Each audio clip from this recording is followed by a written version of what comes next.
फवाद चौधरी अभी भी जो है वो पीटीआई के साथ ही खड़े हैं। इस्तेकाम पार्टी जब बनाई गई तो उनको भेजा गया था कि वो खुद गए। बाकी लोग कैसे गए थे? आप बाकी लोगों ने आपको क्या बताया? बाकी तो खुद गए थे। देख लेते हैं फिर ये भी। फवाद चौधरी ने मुंह भी छुपाया था। Action speaks louder than words ना। आप खुद अंदाजा लगा लें, लेके गए थे या भिजवाए गए थे या लाए गए थे। क्या फवाद चौधरी साहब को उस वक्त जो है वो स्टेप पीछे नहीं करना चाहिए था? आज वो आपको पार्टी में एडजस्ट नहीं हो पा रहे हैं। अभी हमारी साइड की कहानी नहीं है। अभी मैंने कुछ भी मंजर आम पे बताया नहीं है, ना फवाद साहब ने बताया है कि किस किस्म का तशद्दुद, किस किस्म का रवैया और क्या क्या उनके साथ तैयार किया करना। तो ये बातें तो बाद में खान साहब तय करेंगे कि किसके ऊपर क्या गुजरी है। सनम जावेद साहिबा से कोई बात हुई हो, उनसे कोई किसी किस्म की पार्टी के हवाले से कोई बात? आपको पता है उसका जज्बा जिस तरह का है वो, और बड़े अच्छे तरीके से वो मिली और उसने फवाद से भी पूछा और ये भी कहा कि आपकी भी मेहनत हम देखते रहे हैं। अस्सलाम वालेकुम। पब्लिक डिजिटल के साथ मैं हूं सलमान अवान और मेरे साथ इस वक्त मौजूद है हिबा चौधरी साहिबा। इनसे बात करते हैं कि आज ये एटीसी क्या करने आई हैं, इनके खिलाफ कोई मुकदमा तो दर्ज नहीं है। जी मैडम बताइएगा, आज आप एटीसी आई हैं, खैरियत है? बिस्मिल्लाह, मेरे खिलाफ कोई मुकदमा इधर दर्ज नहीं है। जैसे कि फवाद साहब पिछले 7 महीने ज़ेरे हिरासत थे तो मैं ज़ाहिर है अपनी जो क़यादत है हम उनसे मुलाकात नहीं कर पाए थे। ज़रूरी नहीं है कि आपकी कोई पार्टी से कोई एफिलिएशन या वाबस्तगी हो तो आप वैसे भी एज ह्यूमनली लोगों को पूछने आ सकते हैं। लेकिन मैंने जब परसों या 3 दिन पहले सनम जावेद की बेटी की वीडियो देखी, जिस तरीके से कहा कि अम्मा घर आ जाएंगी और मुझे इंतज़ार है, तो ऑब्वियसली आई कैन अंडरस्टैंड कि मैं एहसास कर सकती हूँ कि जो मेरे पे 7 महीने बीती है वो उनके बच्चों पे और मेरे बच्चों पे क्या गुजरी है। तो मैं सिर्फ उस हवाले से आके डॉक्टर यास्मीन साहिबा से, आलिया जाई नहीं थी, सनम से मुलाकात की मैंने कि एटलीस्ट हमें एक कर्टसी होती है कि आप आके उनके साथ उनको एक हौसला ही दे सकते हैं कि हम आए थे। और मैं दुआ करती हूँ जितने भी मुकदमात इन औरतों के लिए स्पेशली, इनको ह्यूमन राइट्स के तहत इनको रिलीज़ किया जाए और इनकी जल्द से जल्द बेल हो ताकि ये लोग अपने बच्चों के पास जाएं। जो भी कानून के तहत उनके ऊपर कार्रवाई बनती है वो आप ज़रूर करें, लेकिन मेरे ख्याल से अब उनको 1 साल हो गया है, रिलीज़ तो करना चाहिए। सनम जावेद साहिबा से कोई बात हुई हो, उनसे कोई किसी किस्म की पार्टी के हवाले से कोई बात हो या उनका कोई पैगाम?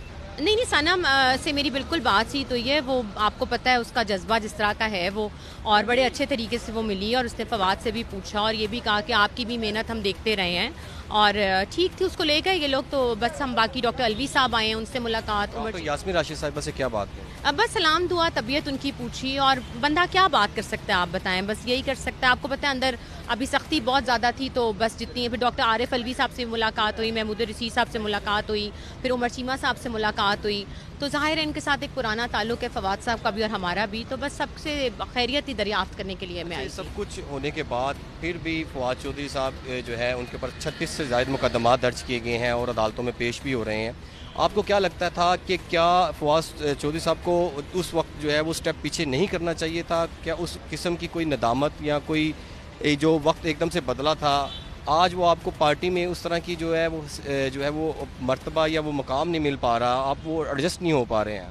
देखिए मेरी बात सुने, सबसे पहली बात ये है कि अभी हमारी साइड की कहानी नहीं आई। अभी मैंने कुछ भी मंजर आम पे बताया नहीं है, ना फवाद साहब ने बताया है कि किस किस्म का तशद्दुद, किस किस्म का रवैया और क्या क्या उनके साथ तैयार किया करना। तो ये बातें तो बाद में खान साहब तय करेंगे कि किसके ऊपर क्या गुजरी है। मैं सबकी इज्जत करती हूँ, जिन जिन लोगों को ये सब कुछ मुश्किलात का सामना हुआ है मैं उनके साथ खड़ी हूँ। जाहिर है किसी के ऊपर आप ब्लेम नहीं कर सकते थी इसको पार्टी का सामना नहीं है। अगर मैं आज आई हूँ तो मैं हूँ, मैंने आना है तो मैंने आना है, किसी के कहने या ना कहने से कोई फ़र्क नहीं पड़ता हमें, लेकिन पार्टी मिली है आज बिल्कुल उससे। आपने कहा हमने भी बड़ी मुश्किलात का सामना करना पड़ा। फवाद साहब आपको बताएंगे, आपको कुछ तो उन्होंने बताया होगा कि 7 माह जब वो अंदर रहे हैं, गिरफ्तार रहे हैं, मतलब कुछ देर क्या उन पर बीती है, कौन से जुल्म सितम किया गया, क्या मेंटली टॉर्चर किया गया, कोई फिजिकल उनको टॉर्चर किया गया? मैंने आपसे कहा ना, जब हमारी कहानी आएगी हम आपको ज़रूर बताएंगे, मैं आपको ज़रूर बताऊंगी। लेकिन इस तरह की हम हैं नहीं हैं ये खान साहब का फैसला, और मेरे ख्याल से खान साहब ये फैसला बता चुके हैं फवाद साहब का कि हमारा जिस पार्टी से एफिलिएशन है वो खान साहब भी डिसाइड करेंगे हमारा मुस्तकबिल के क्या है। बाकी कारकुनान जो कहते हैं मैंने आईपीपी की टिकट ली, मैं हल्फन कहती हूँ, ना मैंने किसी पार्टी से रब्ता किया, ना मैंने किसी पार्टी की कोई टिकट ली है, ये बिल्कुल झूठा इल्ज़ाम है। मैं आपको बताऊँ, आपको जनरल इलेक्शन में टिकट क्यों नहीं मिली ना फवाद चौधरी? हमने मांगी, मैंने तो नहीं मांगी थी टिकट। मैं आपको बताऊं, मैं तो फवाद साहब की जगह पे थी और हम दोनों को इलेक्शन लड़ने ही नहीं दिया गया। आपको पता है हमें जो वो कहते हैं जी आईपीपी की टिकट पे हम इलेक्शन लड़ना चाह रहे थे रऊफ हसन साहब, मैं बिल्कुल नहीं लड़ना चाहती थी। हमारे तो पेपर नीचे से रिजेक्ट हुए, हाई कोर्ट ने रिजेक्ट किए हैं। तो अगर मैंने आईपीपी से टिकट लड़ना था तो आज मैं भी फॉर्म 47 की एमएनए होती। तो ऐसी बातों से गुरेज करें, सबको मुश्किलात का सामना, और पहले तस्दीक कर लें।